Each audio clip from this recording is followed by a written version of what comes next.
اللہ تعالیٰ کے تعریفی کلمات۔ دعا سے پہلے اللہ کی تعریف کی اہمیت۔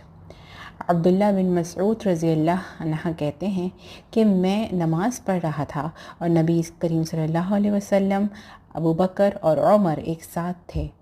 جب میں بیٹھا تو اللہ تعالیٰ کی حمد و ثنا بیان کی، پھر نبی صلی اللہ علیہ وسلم پر درود بھیجا، پھر اپنے لیے دعا کی تو نبی صلی اللہ علیہ وسلم نے فرمایا، مانگو عطا کیا جائے گا، مانگو عطا کیا جائے گا۔ تو اس سے یہ ثابت ہوتا ہے کہ جب ہم دعا کرنا شروع کریں تو اللہ کی حمد و ثنا بیان کریں تاکہ ہماری جو دعا ہے وہ ریز اپ ہو انشاءاللہ۔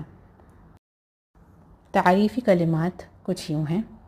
ابو ہریرہ رضی اللہ عنہ سے روایت ہے کہ رسول اللہ صلی اللہ علیہ وسلم نے فرمایا، سبحان اللہ والحمد للہ ولا الہ الا اللہ واللہ اکبر۔